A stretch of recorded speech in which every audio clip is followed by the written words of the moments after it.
Hello, fellow Star Trek fans. Welcome back to a brand new episode of the Clonestar Podcast. I'm, of course, your host, Mike Overton, and joining me in my co-host seat this week is my wonderful friend from Indiana, Jodi. Jodi, how are you doing this week? Doing great, Mike. Thanks. So thank you for coming on. Now, this week, we're delighted to welcome a very special guest.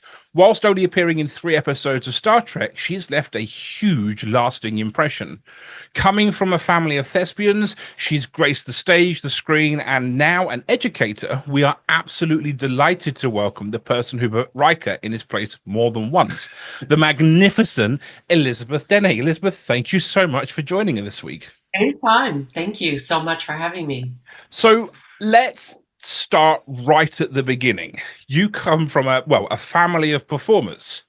What was it like growing up with your father? Well, it was never boring. And when you look at pictures of me as a child, I was on. Look at me, look at me. So even before he was a professional actor, there's something in the gene pool for sure. That is like performing, and boy, do I have it. I have an aunt who's, quite aged now, and she says, I'd be standing in front of the TV set. Look at me doing shows and just singing songs and dancing. So definitely got that. And my father and his brother, Ed, my father had 2 brothers.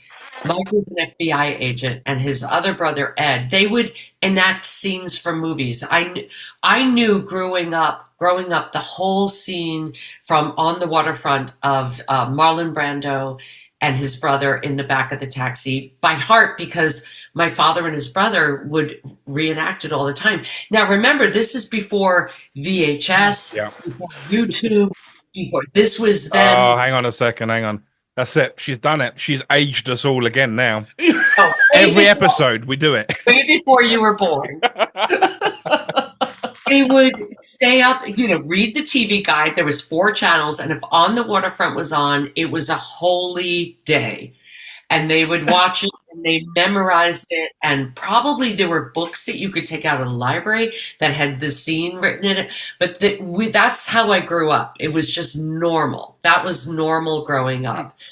And then when I was probably in primary school, grade school, actually, we were really, really young. My father started doing community theater in I grew up on Long Island, and my father and his brother would do West Side Story, all the musicals at St. Aidan's in their auditorium. I mean, when I think back on that, it's so extraordinary because it was so different from anybody I knew growing up. But they had a compulsion to act and put on shows.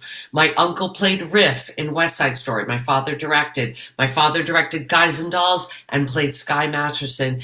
And I remember being very young, and my father put on The Tempest. He directed it and played Stefano, and we were the fairies. In Carousel, we were the Snow Children. We were in No Neck Monsters in Cat in a Hot Tin Roof. So from a very, very young age, it was totally normal for the weekend to be spent doing a Tennessee Williams play. I had no idea what it was about, but we were enlisted whenever they needed children, and that was normal. My father did dinner theater on Long Island. I wish I could remember, Sayville Musical Playhouse and Watermill Inn in Smithtown, Long Island, dinner theater. Funny Thing Happened on the Way to the Forum, The Odd Couple. That was how I grew up, and it was totally, What does your father do on the weekend? Golfing? Oh, How boring. fishing? What's that? Like, that was weird to us. Yeah. And it's only until I got older that I realized what an anomaly that was. It was such a not born out of a trunk or any of those cliches, but just every weekend was showtime. And I just am astonished because we grew up with no money. My father was 21 when I was born. My mother was 19 when I was born, in Camp Lejeune, where he was a Marine, in a trailer. Right. And I suppose he just had to do what he had to, a compulsion is the only way I can explain it. So that was normal. So we took dance classes and acting classes. And I remember being in the 4th grade and we were putting on Midsummer Night's Dream. And I was like, oh my God, I got cast as Helena. And the boy I had a crush on was Demetrius. And I danced all the way home from the bus stop. And it was just, we were literally brought up in it. So and I think that when you meet love interests, you're on stage, and so you fall in love on stage and off, and you're in a company of people, and people who are doing the same thing, growing up the same way with that passion, we get each other. Yeah. So it's very normal for them to, my husband and I will be having the hugest fight. Oh, I have to make a self-tape. We drop everything, put the screen up, learn the lines. Same with my son. I'm like, pick up the dog shit in the backyard. Oh, you have a self-tape? Okay, never mind. Nothing else is as important. Everything else gets dropped to the wayside. All it is pursuing the next job. And so it makes sense that we find each other. Yeah, the life of an actor. So did you always want to be an actor? Yes. Always. Ditto for everything that went above. I think my friends growing up, their dads had, office jobs. They were gone 9 to 5. And I would go and have sleepovers at friends' houses. And sometimes every once in a while, like over breakfast, I'd be talking about all the above, what shows they were doing. And my father was doing, a tour of Bus Stop with John Travolta and Anita Gillette. And sometimes my friends' dads would look at me and say, how did your dad do it? How did he have the bravery to actually believe in his dream so much that he pursued it and put all of the other concerns aside, putting food on the table? And there were some patchy times. I remember a time when we were living in our own house, and we in order to save money, we rented the house and moved in with my grandparents. That was a special time. That was because my grandparents were as excited as you can imagine they would be they loved having their grandchildren around them, but they were worried. We were all worried. There were some really sketchy times. So those fathers of my friends, you understood why they took the stable life, the 9 to 5 job, because it was a roller coaster ride. Guaranteed then, isn't it? It's coming in every month. You don't have to, worry about finding the next job. Exactly. So when growing up, it was more exciting, and it was more, I did have jobs, out of college and in the summer I worked for a mortgagee corporation. I didn't really understand even what that was, but I got a job, and so you're like, this or that, come on. Right. One thing I would say to people who are starting out, who are pursuing it, my father always said, it's really, really hard. It's a really, really hard life. And you hear that all the time. It's a really hard life. And he would come and talk to our schools and talk. My kids went to an arts high school and come and talk to the theater department. And we'd always say, only do it if it's the only thing you can do. Because that's how it worked out for him. But I didn't understand that he meant, what I thought he meant was, the working, going from film to film, from play to play is really hard work. That's not hard if you love it. Yeah. What's hard is going on 100 auditions and 100 rejections and collecting unemployment and working as a cater waiter or working in a restaurant and then dusting yourself off and being told no, getting a callback, getting 7 callbacks and being told no. That is soul destroying. That's the hard part. And I didn't get that until trying it for 20, 30 years. And it was like, oh, it's terrible. It's really, really hard to still believe in yourself when you're doing that. Yeah, To be honest, I can only imagine what that is like. It's got to be tough. You question everything. And I remember I was having PTSD when my son was applying for theater departments in college. I have these statistics memorized because it was a really hard time. He was a theater kid in high school, and he applied to 14 schools, 10 of which required auditions. And we got 2 really big no's on one day. And we were like, oh my God, our monologues were all wrong. The choices we made, we did everything wrong. We did everything wrong. And then he got into his number 1 choice school, the DePaul Theater School. And then it was like, yeah, we did everything right. You're always second guessing. Oh, you're at the mercy of the gods. It's just so hard. It's really, really hard to believe in your intuition and trust your instincts. Very, very hard to do that when you're young and you're just buffeted by, just the whims and whatever. An agent said to me words to live by when I was starting out, and I'm very, very grateful. She said to me, if you get a call back, that means you're good enough to play the part. If you get the part, you're lucky.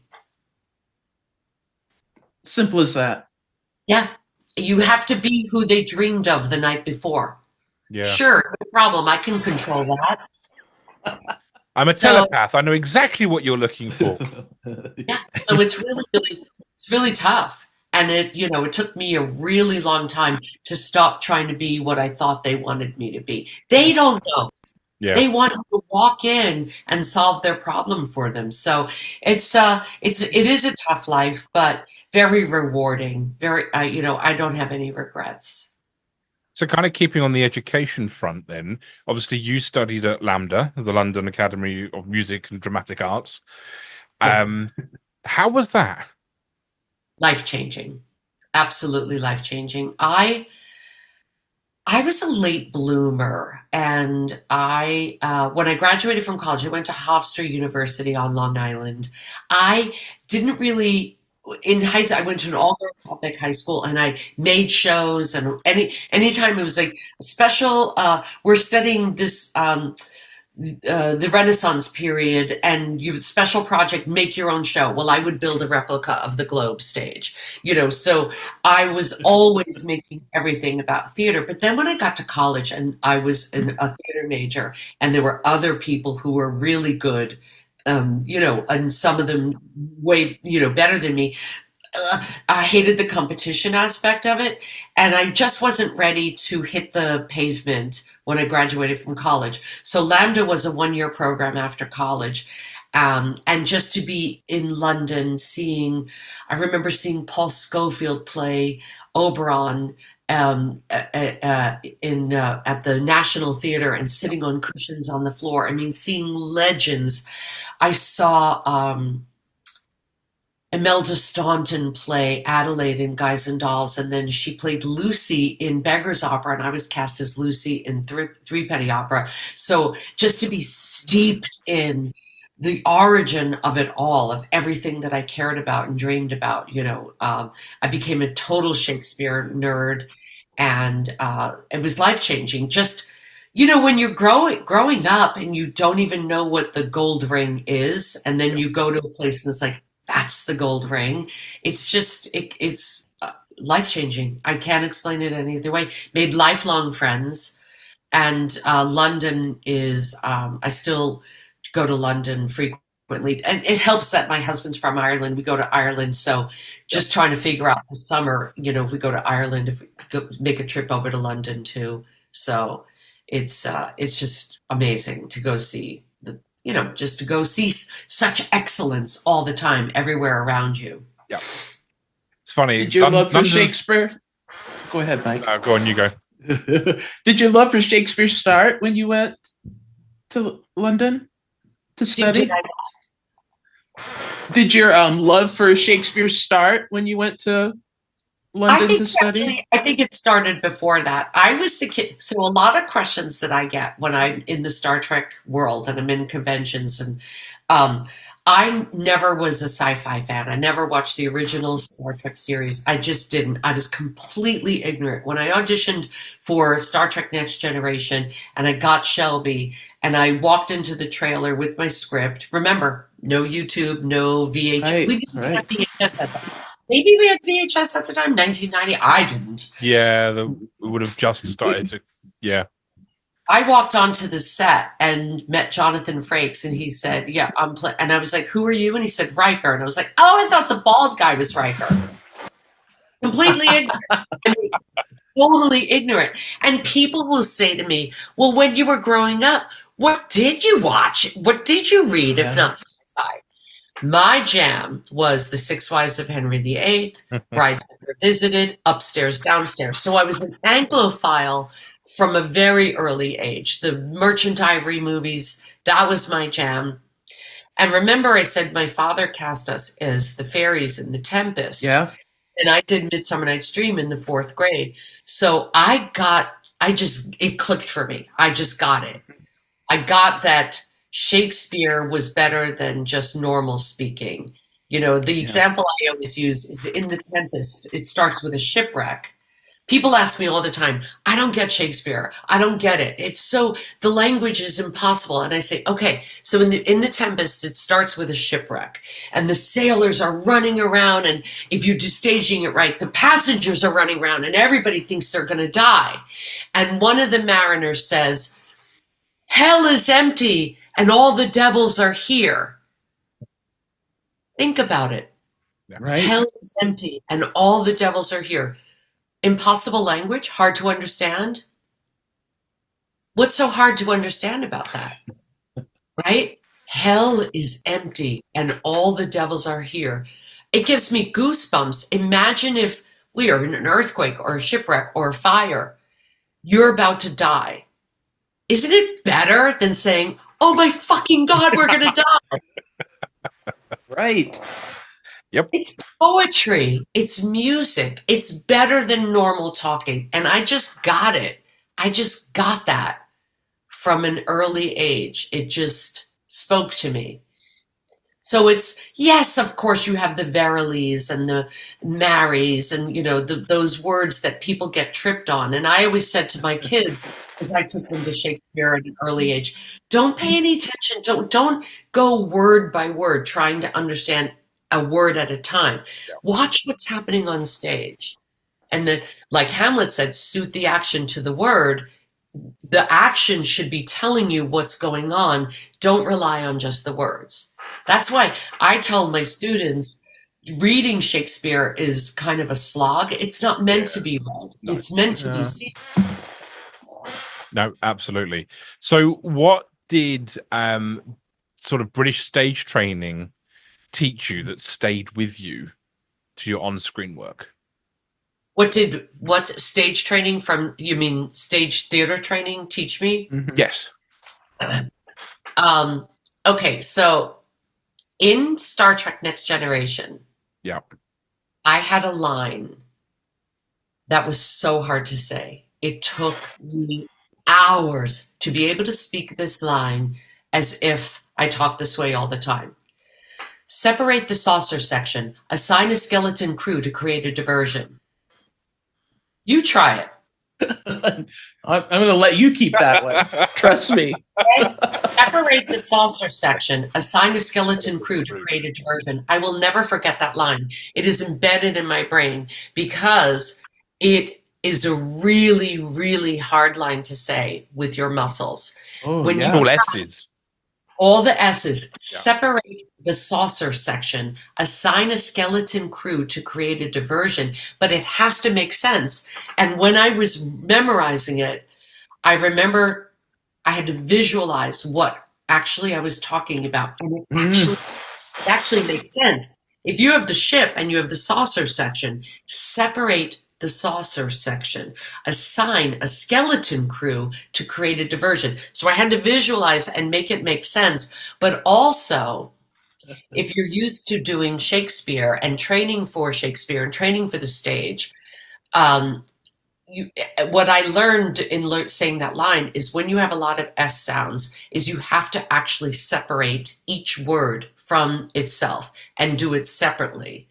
And I am used to teaching young people, like 13-year-olds with mouthful of braces. So my training enables me to train, and it enabled me to be able to say that line and have it make sense. A lot of it, so that's mechanical stuff, but then there was also the making it sound like science that makes actual sense. Yeah. You know, I went on a show after Star Trek. I'm not naming any names, but it was called Charmed. And Never heard of it. That one. Never heard of it. I had a lot. I was an elder, and when I showed up on the set, I was like, okay, explain to me what an elder is. Oh, you're all knowing and all powerful. You're the ones that know everything. And I remember I showed up and I had all this dialogue, and of course it was memorized. I can't remember. I think my scene was with Rose McGowan. And I said to the AD, excuse me, I'm very confused about something. I'm all knowing. I see everything. And yet I'm asking her a million questions. Why am I asking her questions if I know everything? And they said, we don't ask questions like that on this set. And I was so surprised because in Star Trek, actually all that stuff, that technobabble, makes real scientific sense. Like it could be possible. So I was like, oh my God, this wouldn't fly with Gene Roddenberry's world. I stood up, his check stone bounced. I kept my mouth shut. It was so funny. So funny. It cut my teeth in a world that actually made logical sense. So yes, that was a long answer to say, did the strange stage training. I mean, look at how many stage actors you've got in the Star Trek world. Oh, don't. The list goes on and on and on. Right.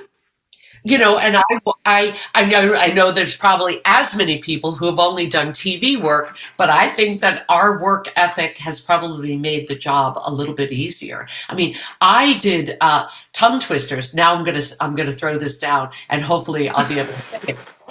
But tongue twisters for our training, like she stood on the balcony. She stood on the balcony inexplicably. Oh my God, it's because I have a cold. She stood on the balcony, inexplicably mimicking him hiccuping and amicably welcoming him in. So that's training. That's just training. I mean, and I'm old. I'm sorry, but usually I can get that on one go. I can only just about do She Sells Seashells by the Seashore if I'm lucky. So right. Another good one. Patsy Babcock's knapsack strap snapped. okay. That's impressive. Yeah. It is. Trained articulation. And if I'm standing in front of a class, I don't teach a classroom anymore. I do private, like audition coaching now. If I'm standing in front of somebody, I need to be able to do it. Yeah. I need to be able to walk the walk. So, yeah, no, exactly. So then kind of moving on to your early career, what were some of your earliest roles or auditions?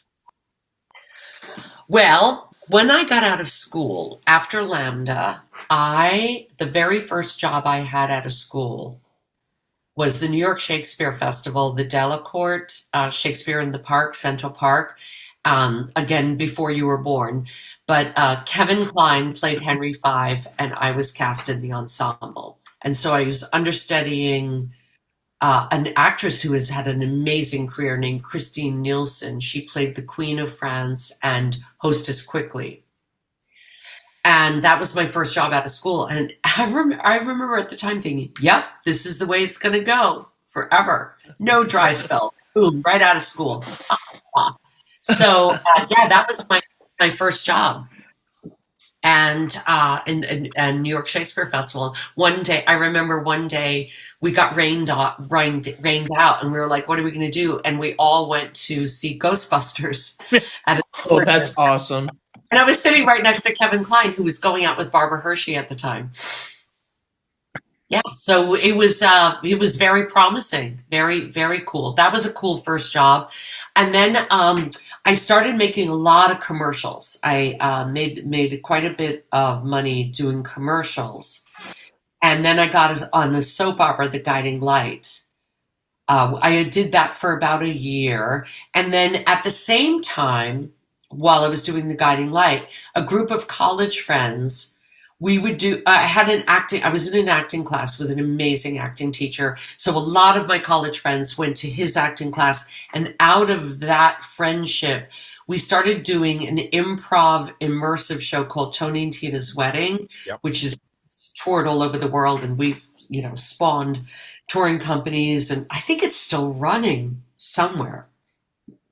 I don't know if it's running in Las Vegas or Chicago, but that was exhausting. That was a lot of work. I look back on those days because I was one of the bridesmaids and I was dancing the whole show, 3 hours long show in very high shoes, platform shoes or high heels. Did that for a long time while I was doing the guiding light. So I would finish a day of shooting, like a 10-hour day of shooting, take a taxi downtown, and then dance for 3 hours, and then go home and learn 40 pages of dialogue for the next day. I don't know how I did that. I really don't know how I did it. I was just looking it up. There was a short run of it last year in London. Oh, really? Yeah. So then Tony and Tina's Wedding moved to LA, and that was in 89? I think 89. I moved to LA with it, and I had an agent at that time, and I started going out on auditions and started booking work. And I think it was right after the run of Tony and Tina's that Star Trek Next Generation happened. So it's just kind of been a journey. So I have to ask. Go on. Yes. I have to ask. So, I mean, Tony and Tina's obviously became like international fame. Like that's been a huge thing, still is. What's it like knowing that you were like in that moment, like a creator of building that show and then having it explode like that? Pride. I'm very, very proud. It's funny because I am proud, definitely proud. But when you're creating it, you've no idea what the outcome is going to be. And like I said, it was exhausting. It was exhausting mingling with the audience. You just never knew what was going to happen. I mean, most of the time people were really cool, but there were some. Am I allowed to? I hope I'm allowed to swear. Absolutely. There were some assholes. There were some people who treat it like a petting zoo, and get really, really drunk and belligerent, and it was very hands-on. You could never phone it in. You're a bridesmaid. Right. No. You're dancing with people. You actually have to dance. You can't fake that. So it was very, very tiring. And I can remember there was a few productions of it. We would start and we would do a run. And then I remember when Nancy, who was the girl, the mastermind behind it, her and the guy who played Tony, when Nancy and Mark would call us up and say, hey, we're going to remount the wedding, I'd be like, oh, God, why don't I have another job? Why can't I wish I could say no to this. But very proud to see the script in print, my name in the script in print, created the role. Every line that comes out of Donna Masala's face was first said by me. That's pretty cool. That's pretty amazing. And I remember going to see it, after like 4 or 5 casts in, and having to do a refresher, like sitting down with people, because what we did, it was a 3-ring circus, and sometimes you were the center ring and your story was the focus. And the other 2 rings would say, oh no, Dominic and Donna are having a fight. Or, oh, they're doing the dance from, oh my God, what's the dance at the end of Patrick Swayze and Jennifer Grey? Oh, Dirty Dancing. Dirty Dancing. Yeah. We would do the dirty. So all that to the other rings would throw focus. Right. And then we would go to see the show 4 or 5 casts in, and it was competing rings. And we were like, no. You need to make sure the audience says, oh no, Michael just took a drink. You need to throw focus on that story so that everybody understands everything that happens after. So we would sometimes have to reboot the group. yeah, so it was, I'm very, very proud of it. Now we don't do that. Now it's been so long. Oh my God. It was been so long. So everybody has to make it their own. But the original OGs, Tony and Tina's people, what it came out of was generosity and telling a story and everybody playing their part in order for the audience to understand the story. Not look at me. That's just not how it works. And it was, we called ourselves Artificial Intelligence, and we did a whole bunch of shows before Tony and Tina. We did Christmas shows, and it was really fun. And we really respected each other and uplifted each other. And it was, they're still lifelong friends. Phil Rosenthal, who does that show, Somebody Feed Phil, he was he played the priest who marries Tony and Tina for a while. He and I and his wife, Monica, all met in college. We were all besties from college days. And she's still, we're still really, really close, still in touch. So I just came from a 3-night Sonoma winery tasting with 7 of my best besties from college. So that college group, how your groups from when your formative years stay with you forever. Sometimes it's really, really nice to be with people who you've known your whole life. It's just great. Grounding. Yes, absolutely. Yeah. So before Star Trek, were there any particularly challenging or meaningful roles that sort of, I don't know, help shape your career other than Tony and Tina's? Well,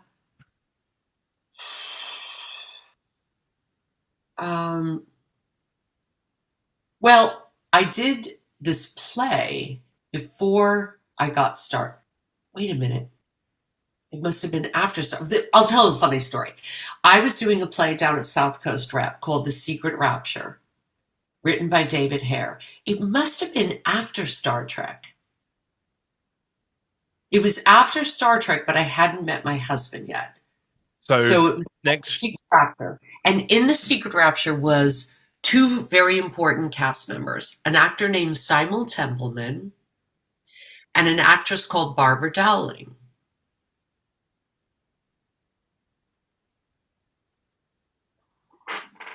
And it was in 1990.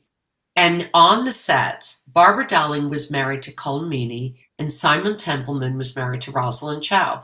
And on the set, while we were rehearsing this play, Simon got off the phone, and said, "Barbara, my wife has just been cast as your husband's wife on Deep Space Nine." That is fantastic. Right? And Simon is my son's godfather, and Colum is my first son's godfather, and Simon is my second son's godfather. We've stayed lifelong friends. Unfortunately, Barbara is no longer with us. Very sad. But I'm just trying to remember if I had done Star Trek. Deep Space Nine was after Next Gen, right? Yeah. So I had already done it. Okay. Yeah. But I had then... so Barbara and Colum were really good friends with James, and he came to the opening night of that play, and that's when I met James. But I had met James before because he had done an Irish play with my father in 1985 in Chicago, and that's the night we met, and that's when we started our relationship. It's when you world, hear about, the 6 Degrees of Kevin Bacon and how everybody knows each other. This is a perfect story of how that works, how we all truly do know each other. It's crazy. Yeah. That is bad, wonderful. Yeah. I love it. Talking about other shows that changed my life, I kind of did. That sums it up quite really, doesn't it? Yeah. So let's talk then the Next Generation. Obviously, you played Lieutenant Commander Shelby. How did that role come about? So I apologize in advance because sci-fi was like, it just never was a thing for me. It just wasn't something I cared about or thought about. And when I remember getting the audition, I was like, science fiction? Whatever. Some space show. And I remember going into the audition room, the waiting room, And oh God, I can never remember her name. I remember seeing an actress in the waiting room. Oh, and she had just starred in Gorky Park with my dad. Polish actress. Oh, and I was like, you're gonna look at yeah, I'll look it oh up. my God, what is wrong with my brain? I should know this. I tell the story at conventions all the time. But I remember going, holy crap, she's here? So then I was like, oh, you bet. And I'm in the waiting room. It's too late. I was like, you better take this seriously. This is a big deal. She's a star. Like, she was a lot of buzz about her. Was it Joanna Pacula? Yes. Thank you. All I could think of was Paulina Porizkova, and I knew it wasn't that. I knew it wasn't a supermodel. Joanna Pacula. And I went, oh my God. You did not work hard enough on this. You did not take this seriously enough. And I recalibrated very quickly my brain and went in and read for it. And then they called me back. And I was really, really surprised. And maybe because, and I was 28 at the time, which is around about my older son's age. And maybe because I was nonchalant, it came off as the proper level of cool for Shelby. I don't know, but it worked and I got it. And I was really happy that I got the job. However, it's all coming back to haunt me because I'm having these same conversations with my son, not taking things enough. I remember on the first day was, I think it was closing night of Tony and Tina's wedding, and we had partied all night long. It can't have been closing night because I left the show and it was still running. But anyway, we partied all night long the night before my first day on the set. Bad move. Really bad move. You slightly hungover. I was a little tired. Let's put it that way. I did not know. This is what they don't teach you in schools. I hope they do now. But my very first day on the set was the ready room. And it was where it had the line, projections suggest that a Borg ship like this one could continue to function effectively even if 78% of it were rendered inoperable. Say that 10 times fast. I did not do it. It was horrible. I was horrible. Today, I think I would have been fired. I was horrible. I was really nervous. I was shitting in my pants. And I was really bad. I was really, really bad my first day. That people will say, come and see a screening of the show, and then we'll do a Q&A after. It's very hard for me to watch because I can see the terror in my eyes. I did not know that they shot out of order. I didn't know anything. I didn't know what hit your mark meant. I was as green as you could be. Because on a soap opera, it wasn't like that. They put tape on the floor. I don't remember anybody saying hit your mark. It was just stand here. And then when the red camera, because they had 3 cameras on Guiding Light, it was tape. And so when the red light was on, that was your camera and it's on you. But this was film. It was totally different. And I did a Blu-ray release, director's cut something with Cliff Ball, the director. And I was telling him all this. He was like, why didn't you tell me? And I said, here's the thing. When you're stupid, you don't know what you don't know. I didn't know what I needed to know. I had no idea.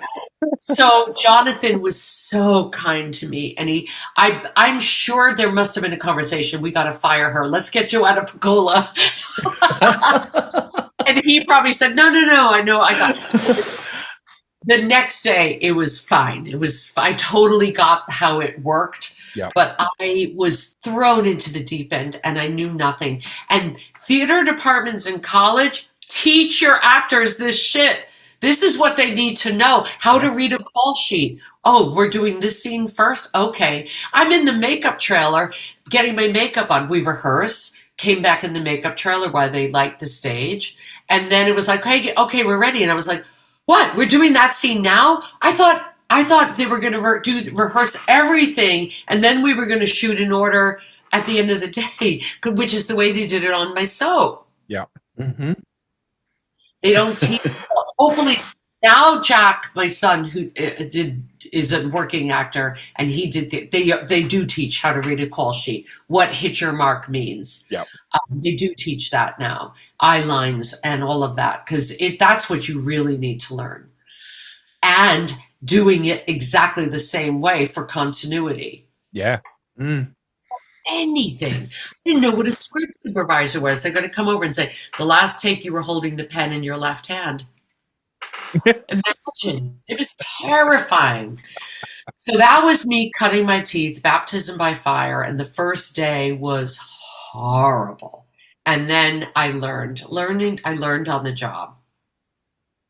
You got to learn somewhere, right? Exactly. Everybody has to have a first job. Yeah. Just so happened mine was not 5 lines here and there in the background, which would have been better because then I could have watched other people work. Mine was a huge, huge thing. And I remember Jonathan saying to me, you have absolutely no idea what's going to happen to your life after this. I was like, what are you talking about? What are you talking about? I'm going to Las Vegas in the beginning of August. How many years is it? 34 years. Yeah. 35 years later. Unbelievable. Incredible. So you've got the script, you've read through it. What was your first impressions of Shelby? Well, here's something that I think a lot of people don't understand. I got part 1. Oh. I didn't get part 2 until we were on the set for part 2. So everybody watched part 1, same as us. Same as us, had no idea what was happening in part 2. So Jonathan, being a smart guy who's been doing this for a while, was like, we have absolutely no idea what's going to happen. We don't know if we're going to fall in bed together. We don't know if one of us is going to kill the other. We don't know if I'm a Borg in disguise playing a double agent. Had no idea if I was a villain or an angel. We had no idea. So when we were doing part 1, thank God for Jonathan, he was like, we have to plant the seeds for every eventuality. So there, he said, we need to place some heat between us. And I was like, yeah, I'm sure you say that to all the girls in Star. But it's true. It's true. We had no idea what was going to happen. So all of those side eyes, when I said, scramble the phaser frequencies, and it broke the beam, and then I'm like this. All of that was planted on purpose, so that when it turns out that I am a villain, I am a spy, I am the bad guy, it would track, if that makes any sense. So it was putting puzzle pieces together with half of the puzzle missing. Trying to be really smart. It was just trying to imagine every possible eventuality and running with it and being very cryptic and mysterious because it was mysterious. You didn't know. We needed the mystery to make sense. We needed it to make sense. We didn't see part 2 until, right before shooting. It was so secret. Like, you got the script and it was like, this script will disintegrate in 20 seconds if it leaves your eyeballs. Like, it was just so mysterious. So part 1 was just, putting it together, crossing fingers, hoping that it would make sense when everybody put the 2 parts together. It's impressive to me because Shelby is such a formidable character. And I think especially as a female character at that time, late 80s, early 90s era, we didn't get a lot of strong female characters on our screens. And so it's impressive to me, the role, in the way that it was written, but also in the way that you played the role, because there was a presence with Shelby from the moment we see her on the screen. And so I think that's a true testament to what you did, even if your first day was a rough one for you. It's so funny because I did the ready room with Will Wheaton and Jonathan after Picard aired. Yep. And I told them about my rough day and how horrible I was. And they were like, what? What are you? And I said, oh, please, no. But 2 stories. One is Cliff Bowl, the director, gave me one of the best notes I ever got in my life. I'm so grateful to him. That note really set Shelby. Jonathan is really tall. He's a lot taller than me. I was really young. I don't even know what our age difference is, but I was really young, really green, nervous as hell, sucking in my stomach in that jumpsuit and hated my hair. Just like, I was just like, talking about at the mercy, just push me around, tell me what to do. And because Jonathan was so much taller than me, when I started my scenes with him, I was a lot of this. And Cliff said, even though he's taller than you, it makes you look like a little bratty girl in school. I want you to lower your head, drop your chin, and make eye contact treat it as if he's no taller than you. Look directly at him. And what that did was it made my voice drop, and it made that I suddenly got that I can't look effortful. I can't look like I'm trying to best him. I have to make it look as cool. I'm cool as a cucumber. And I am in total control. So lowering my eyes lowered my voice, lowered my center of gravity. I stood with my feet planted. You're in my way. I've got you, baby. No problem. No sweat at all. And that note was the best note I ever got in my life. It has served me throughout my life. So that's what you're seeing, even though inside it's like, I don't know what the fuck I'm doing. I had to be cool as a cucumber. And then the other thing it's one of my favorite subjects to talk about. I'm sorry for my cold. When I started my very first convention, oh my God, I thought I was nervous doing the job. I was so scared because when I have a script, I'm fine. But being myself on stage, wearing my own clothes with a microphone, terrifying. I was terrified. Plus, I thought people were going to devour me because I wasn't a sci-fi fan. I didn't have a right to be on stage or be cast in this. And my very first convention was in St. Louis, Missouri with George Takei. And true confessions, I had 3 Bloody Marys before I went on stage. That's how nervous I was. Fucking terrified. And people could not have been nicer. But when I was doing the signing, whoa, every single person came out. I hated you. You were such a bitch. You were a bitch to Riker. And I was like, yeah, but was I right? Was I right? And I heard that every convention for about, I would say 10, 15 years. Oh, I hated you. You were so mean to Riker. You were horrible. And then something happened. And I think it was round about the time, and you guys know more about this than me, but remember when Comic-Con in San Diego sort of became cool?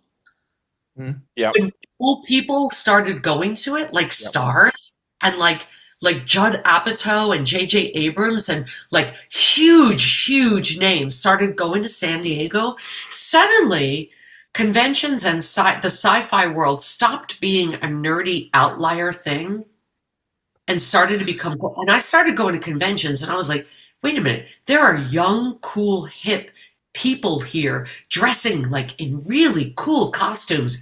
And round about that time, people would come up to me and said, I thought you were a badass. You were amazing. You're a role model for me. My children watch you and they love you. And it was weird. And suddenly it stopped being like a misogynistic thing and stopped being like how dare you question his authority? Yeah. And all of a sudden, women role models became cool and hip.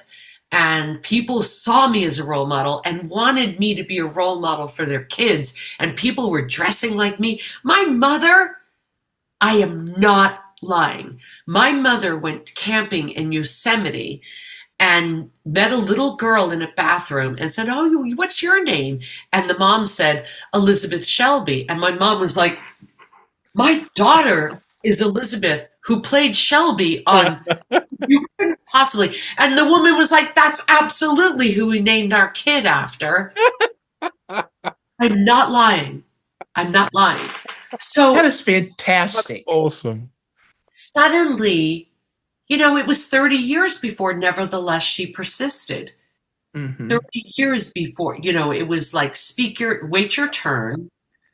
We still aren't getting equal pay. How is that even possible that we still aren't getting the equal salary? But I'm happy to say that the tide has turned and people now see Shelby. Like, she was right. She was fearless. She saw Riker as being too cautious.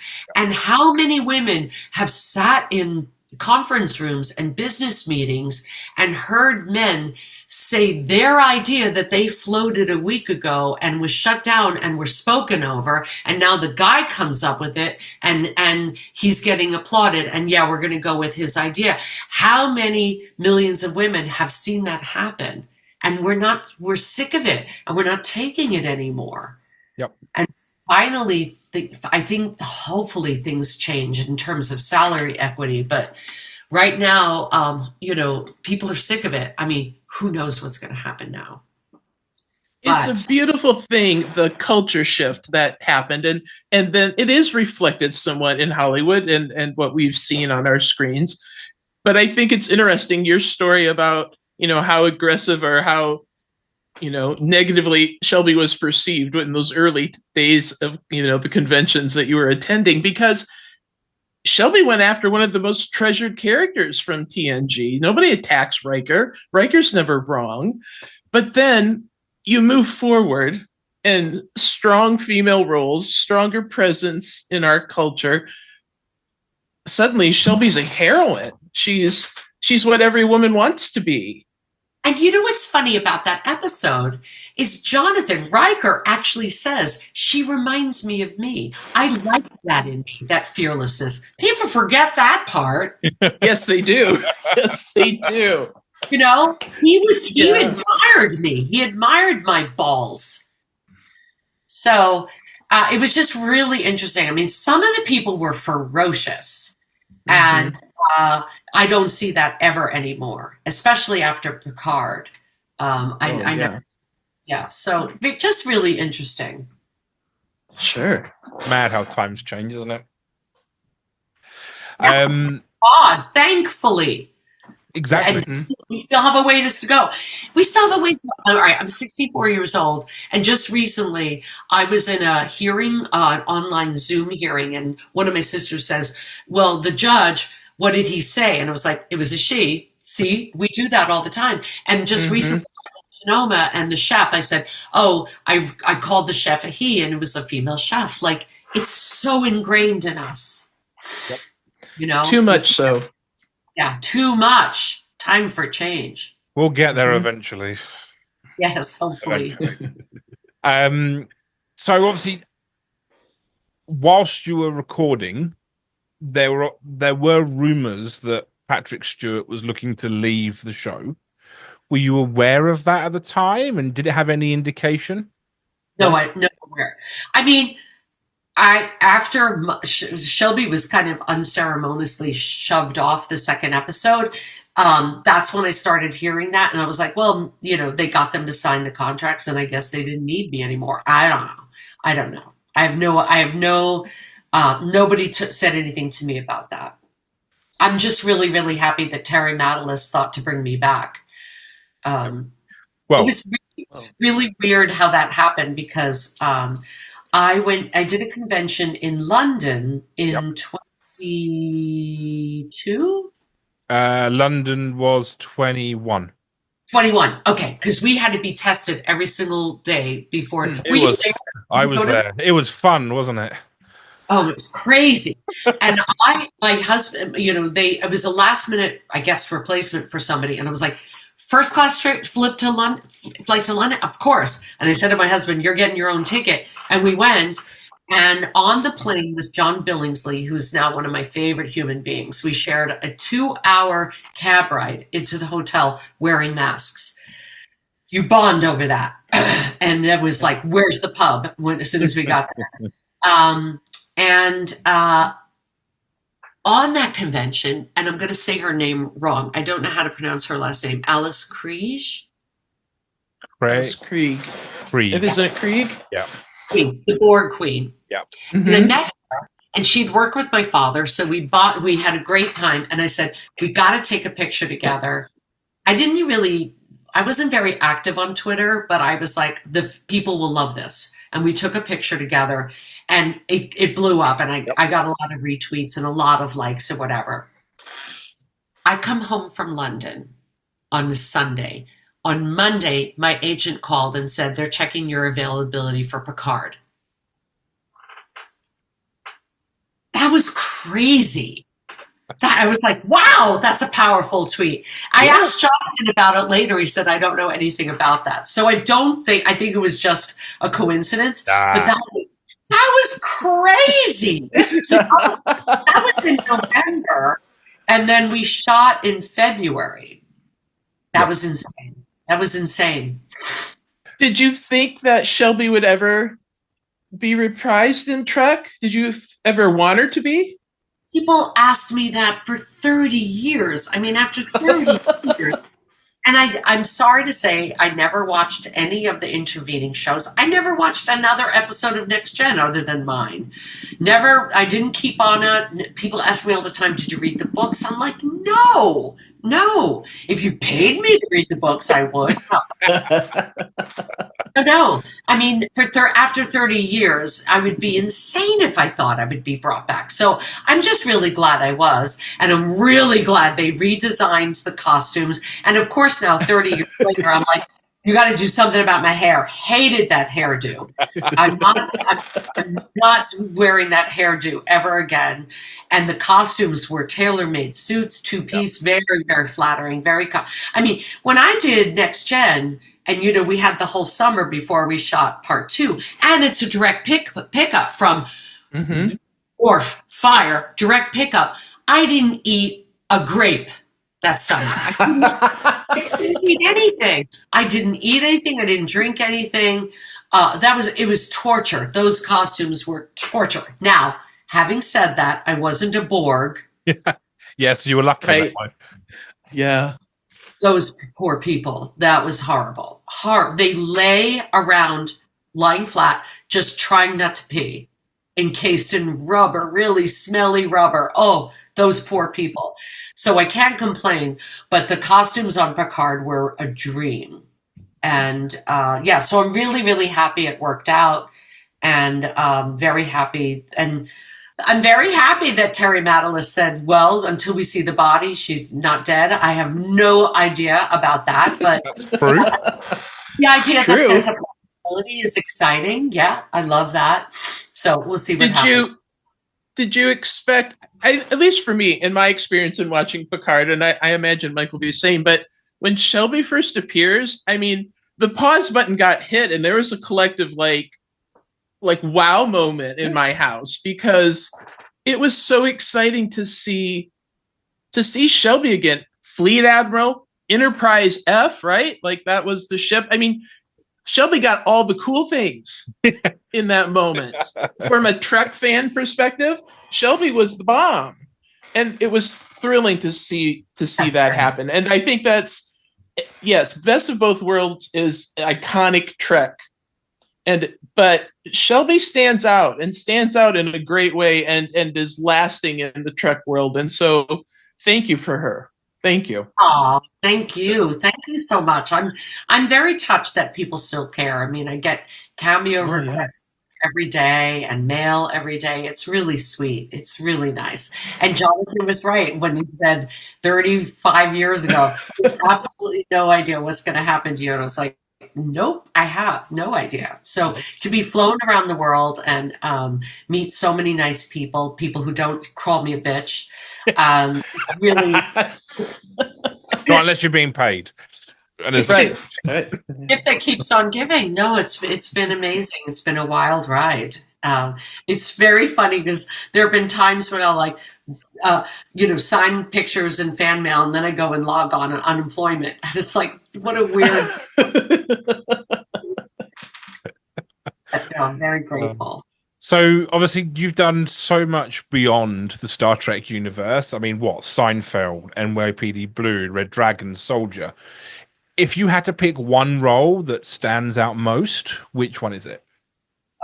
Well, Horizon with Kevin Costner was just, oh my gosh. I mean, getting that part so late in life. I mean, but I was playing an old woman back in the Civil War time, so that was extraordinary. Moab, Utah was so beautiful. Kevin is just the most wonderful, such a giving, generous, to be directed by an actor. He knew exactly what my character needed to hear right before shooting. Michael Rooker as my husband. I mean, the whole time we were there in Moab, Utah, Sienna Miller and I were crying one day because it was golden hour and it was so beautiful. We were literally moved to tears. And I said, everybody on that set, even when the wind was blowing dust in our eyes and it was so hot, and they had extremes. They had freezing cold days too. We were just walking around, everybody walking around. I'm pinching myself. That's what everybody said all the time. And hopefully Horizon 3 is made. I was booked for 1, 2, and 4. So hopefully he gets the financing together and we come back. It was just a beautiful, wonderful job. I got to go to Cannes with my son, to go to the Cannes Film Festival and see the premiere and party with everybody. It was just epic, just an amazing, amazing experience. Really wonderful. So that I really loved. I loved every second of doing Horizon. The hoop skirt and the corset, not the most not the most fun things to wear. Although 13-year-old Elizabeth, who was, mad about that whole style, was so happy at my fittings, but riding in the bumpy van 20 minutes to the set, that was havoc with your insides. It looked cool. It was worth it. So obviously outside of acting, you are a director and teacher. What kind of led you down those paths? That's funny because my whole life while I was an actor, people would ask me to help me with their auditions. And I love doing that. I love doing it. And then my son became a theater person, went to LACHSA for theater. And by the way, you can see him in the Weird Al Yankovic biopic. Yep. He's one of the band members with the curly blonde. Look for the curly blonde hair. Yep. He's in that. And he's in the season 2 of The Bear. So I became very good at picking the 2 contrasting monologues, and then I started coaching young people to get into LACHSA. And I actually just got my first kid into Juilliard. So wow. Exciting. So then they lost their Shakespeare. Well, the Shakespeare teacher from LACHSA stepped down, and I did that for about 6 years, 2 of those years on Zoom, which aged me 10 years. And I did 1 more year in person, and I was like, this is too stressful. Yeah. But I do still do private audition coaching. I actually just did a play written by a LACHSA high school senior, a wonderful play. We did that for 4 shows. That was really fun. And I really just love helping people. Turning people onto Shakespeare is a vocation for me. Helping them decipher it, helping them make it sound like that's the way I speak all the time. It's a passion for me. So I have people come into my living room and we do 2 contrasting monologues all the time, and I love it. So how has working with students changed the way you think about acting and storytelling? I think because I am, from the audience point of view, clarity. Is this clear? Will somebody who does not understand this world, will they be able to follow it? Will they be able to understand? So one of the things I'll do with young people, and they're working on a Shakespeare monologue, especially if they have difficult language, is paraphrasing it, putting it into their own words, make it sound like a young dude. Well, how would a young dude say this? And then going back and making the Shakespeare text sound like their paraphrase. And so that, like I was saying earlier, an audience member may not understand the wording, the actual word by word, but will understand the meaning behind it. Drive to the point, get the point across, even if word for word it's hard. I also direct excerpts from Ulysses, James Joyce's Ulysses, every June 16th, which is also a very thought of as an indecipherable text, and some of it is. I read the whole book and I was like, oh, F you, F you, James Joyce. Oh my God.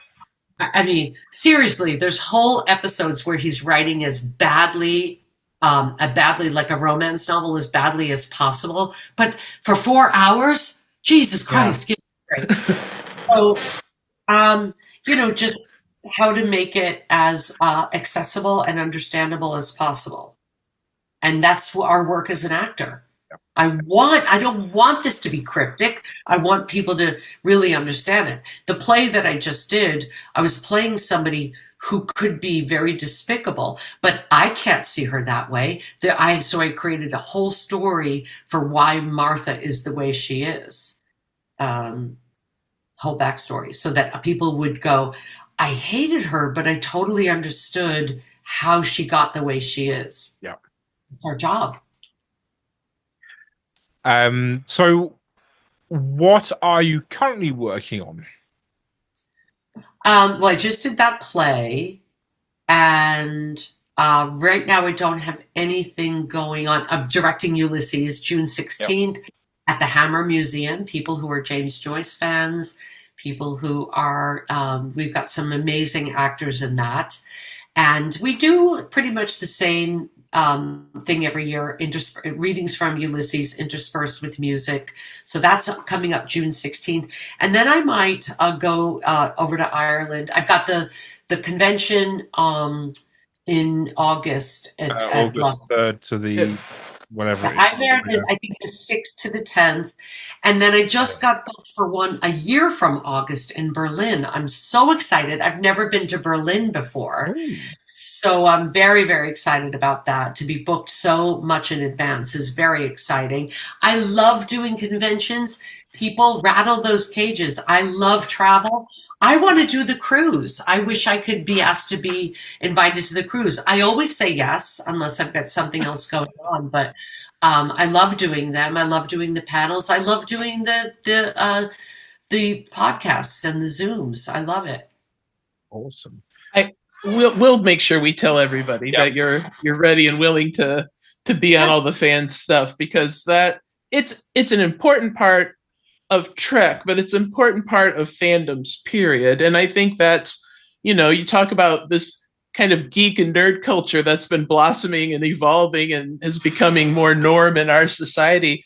Look, it's all about how much our creatives are willing to give back and of their time too. So it's much appreciated from a fan standpoint. I do want to also ask you, because I know that you were a participant in the Women of Trek for Kamala Harris kind of campaign that happened. Yeah, I know. We don't have to go there. We all feel the same way. But I thought that was a very powerful, the whole campaign for Kamala Harris was very powerful. The way it was approached, different type of politics, loved it. I thought the acting community, and specifically the sci-fi community, getting involved, it was a shift, in my opinion. It wasn't something that I'd seen that forefront, that it was so accessible to everyone. Yeah. And I think that was a change. And I wonder, did you think of it as being involved? Well, I think that during the Democratic convention, Michelle Obama was like, what can we do? What are you going to do? How are you going to do this? We all have to roll up our shirt sleeves and get to work. And I think if everybody was listening to that and knew the train wreck and dumpster fire that was approaching if we didn't do everything we could. Everybody did. I mean, Kitty Swink reached out to me, and it was so great to see so many friends on that. Linda Park, I know, and Rosalind Chow. I mean, just everybody looked deep inside to see what can I do. And it was an honor to be asked. I'm glad that they remembered me. So yeah, I think that's where it's coming from. But I kind of feel like we're asked to do, I mean, John Billingsley, I've done the Hollywood Food Coalition. Mm-hmm. We've done activism in so many different ways, the pancreatic awareness that Jonathan and Kitty do. We're used to doing that kind of thing. So of course we're going to do something for Kamala. I remember when for Biden, I paid in order to do a Spinal Tap reunion for Biden. That was amazing. It was so great to be on a Zoom with all those guys. Hilarious, so fun. So I think artists are used to showing up. Remember, you weren't even born yet before No Nukes, when all the concerts and, Live Aid. I mean, I think all of us, I hope all of us go, what can I do? What little corner of the sky can I fix up? Yep. To make the world better. Pay it forward. Do you think that's still an important message now, isn't it? I mean, Absolutely. Find your corner. I was just saying to somebody, remember, because Kent State, the anniversary of Kent State came up before. Four Dead in Ohio. Where are those song makers? Yeah. We're right. singing the same old songs 40, 50 years later. Where are the new songwriters coming up with the anthems that we all sing? Yeah. We need more creativity, don't we, in this world? Unless AI. And you and I aren't too far apart in age, my friend. But we're closer than you think. He's the baby. I am the baby. Yeah. Take the compliment. I'm only 6 years older than your son. Yeah. Yes, he's 20. He'll be 28 at the end of this month. But he still looks like he's 15. Casting people. He seriously just did a play in LA where he had aged from 15 to 19. Oh, wow.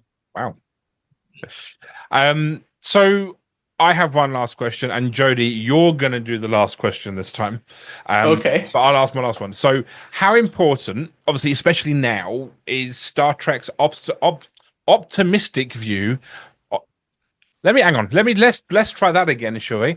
How important, especially now, is Star Trek's optimistic view of the future of humanity? Where do you start? Where do you start? I mean, that anything is possible, and that every human being is valuable. Those feel like crazy ideas right now. Yeah. And if we don't have that, what do we have? I just saw something that people are pretending to be ice to snatch women off the street.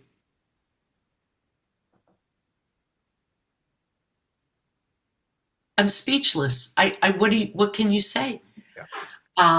If we are accepting a world order where there are people better than others and people worse than others, chaos reigns. Yeah. I want to recommend, if anybody has not read the book Caste by Isabella Wilkinson, read it. It is required reading. What the book posits, it's not racism in our country that is destroying us.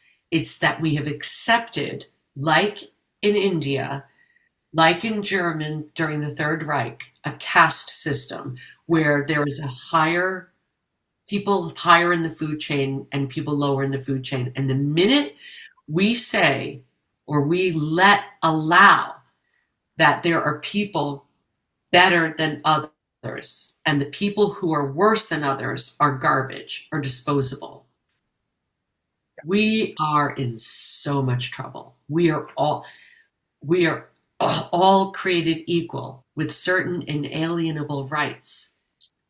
And if we don't have that tattooed on our hearts, we are screwed.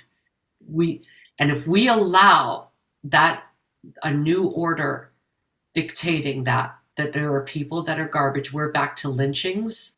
Yeah. Tarring and feathering, imprisonment, banishment. I mean, we're back to the Middle Ages. We are back to the Spanish Inquisition. I cannot believe that there are people who not only desire that, but actively voted for that for those days, where there must be people that I can spit upon. So the Star Trek universe, where, remember Nichelle Nichols being cast in the original series? That should not be revolutionary now. We are going way back. That was the Kamala cry. We're not going back. And here we are. So it's right now I'm not seeing optimism, the optimistic statement. I'm seeing a lot of pessimism, but there's a lot of darkness, and it's the reality. And that there were people who wanted this chills me to the bone. Yep. What we need is an island that we could fit 3 or 4 million people on, and we'll just put all of us optimistic people on that island, and we'll govern ourselves, our own little country, where we don't have to deal with the rest of the world. That'd be nice, wouldn't it? Read that book. Recast. Yeah. I will find it and stick a link in the description. There was Great. a movie. There was a film of it. It's called Cast of the Origins of Our Discontent. And there was a film that came out a couple of years ago, directed by Ava DuVernay, and Finn Wittrock is in it. And it's amazing. I saw the film and then went out immediately and bought the book. And this is the book by Isabella Wilkinson. She wrote the book. And incredible, and very eye-opening.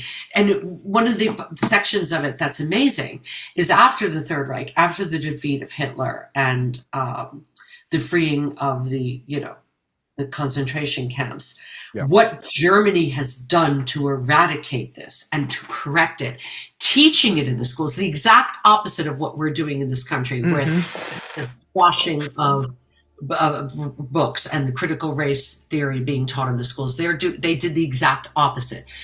Accept the shame, adopt the shame, live with the guilt, and come out through the other side. We're doing the exact opposite.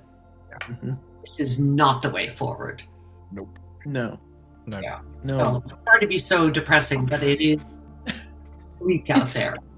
Yes, it is. And that's why I think shows like Trek matter. If we're going to find hope, we have to find it somewhere right now, and sometimes we have to look to our entertainment for that, don't we? Yeah. So, Jodi? I got it. So Okay.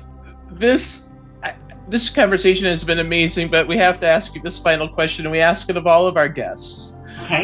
And I promise it's not a hard question. This should be super easy. But Elizabeth Dennehy, what does Star Trek mean to you? Oh my gosh.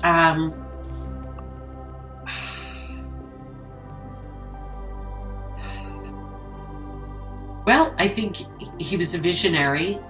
Everything we talked about, imagining a better world, where we're in a world where everybody is equal, and where diversity, equity, and inclusion shouldn't even be a thing. Shouldn't even be remarkable. And Gene Roddenberry saw that as a world where what you can do and what you are capable of and how smart you are is what is remarkable and what pushes you forward, and that you're making the world better for everybody by us acknowledging your smarts, your brains, and you pushing your own self forward, rising in the world, but bringing the world along with you because of your vision and your brains. That's awesome. 100%. Yes. Couldn't agree more. Elizabeth, thank you so much for joining us. For everyone else watching and listening at home, remember, you can catch up with more of us at our website, clonestarpodcast.com, and on our Patreon, patreon.com/Clonestar. But until next time, live long and prosper. Bye, guys. Thank you so much.